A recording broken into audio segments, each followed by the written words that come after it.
बच्चों, हमारे चैनल को सब्सक्राइब करें और बेल आइकन पर क्लिक करें और वीडियो को लाइक जरूर करें और शेयर करना ना भूलें।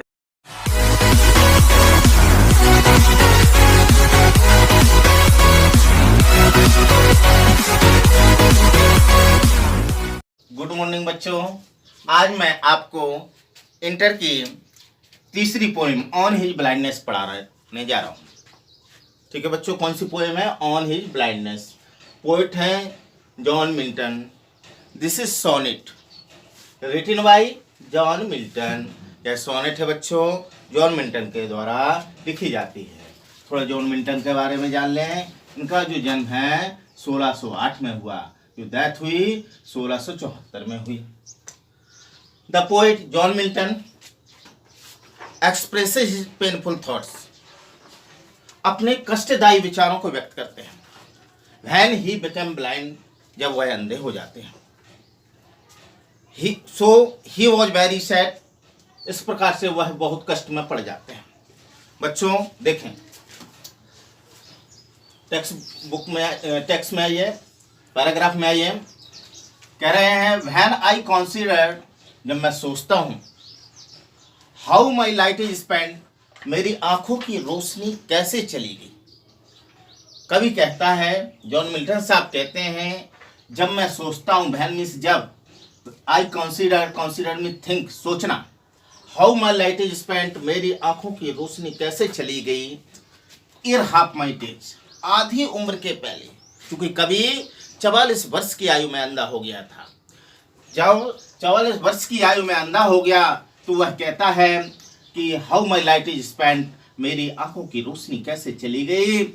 ईयर हाफ माई डेज, आधी उम्र के पहले। In this dark world and wide, इस अंधकारपूर्ण तथा विस्तृत संसार में। एंड दैट वन टैलेंट, जो एक टैलेंट था कवि के अंदर, वन टैलेंट, एक प्रतिभा, अर्थात काव्य लेखन की, वो आज जो प्रतिभा है, लिखता था, चूंकि कवि था। दैट वन टैलेंट, जो एक काव्य प्रतिभा थी, which is death to hide, वो आज नैतिक मृत्यु के समान पड़ी है, लोस्ट पड़ी है। विथ मी यूजलेस, आज मेरे पास बेकार में पड़ी है, उसका मैं काव्य प्रतिभा का प्रयोग नहीं कर पा रहा हूं। कह रहा है which is death to hide, जो आज नैतिक मृत्यु के समान लोस्ट पड़ी है। विथ मी यूजलेस, मेरे पास बेकार में पड़ी हुई है। दो यद्यपि माई सोल, मेरी आत्मा, मोरवेंट, अत्यधिक उत्सुक है। मेरी आत्मा लेकर आज भी उत्सुक है, काय के लिए? टू सर्व, सेवा करने के लिए। काय के लिए बच्चों? सेवा करने के लिए। देयर विथ माई मेकर, उस मेकर के लिए, अर्थात ईश्वर के लिए, गॉड के लिए। बच्चों यहां पर मेकर का एम कैपिटल लेटर आया है, ठीक है, अर्थात ईश्वर, ठीक है, क्योंकि गॉड इज ओमनी प्रेजेंट, भगवान सर्वव्यापी है। तो बच्चों कवि कह रहा है कि मेरी आत्मा आज भी उसकी सेवा करने के लिए, अर्थात ईश्वर के लिए उत्सुक है या आतुर है।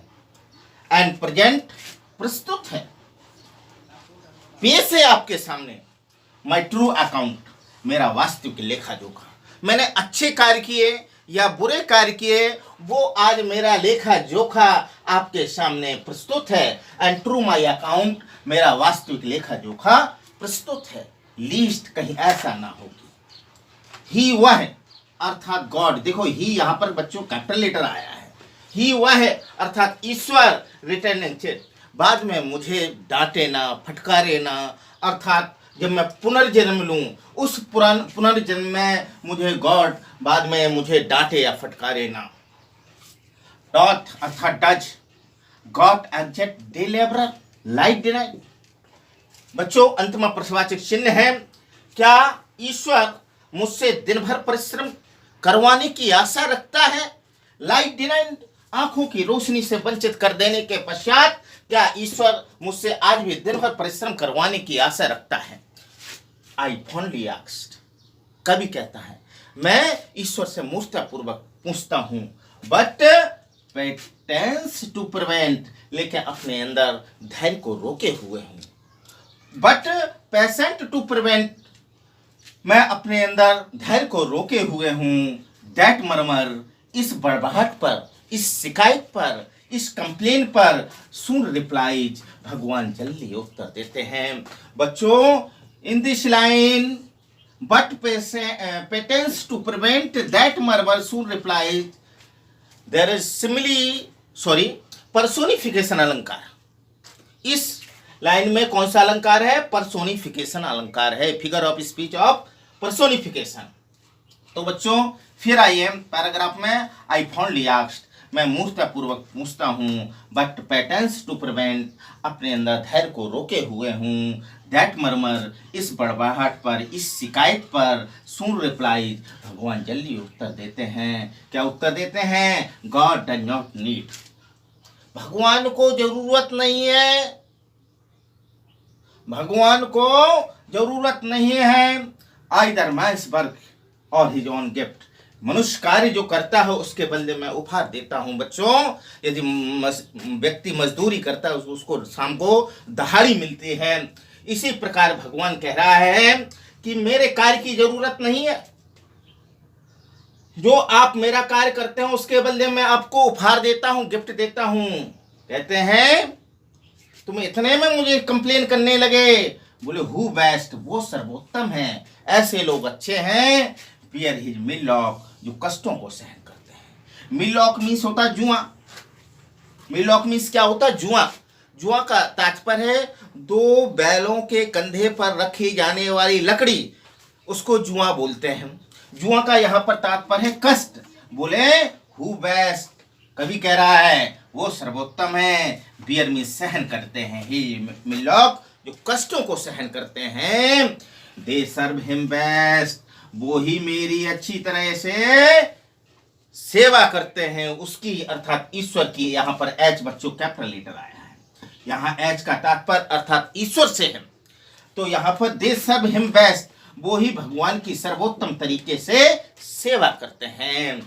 बच्चों, किसी को कांटा लग जाता है तुरंत हाय राम कह आता है।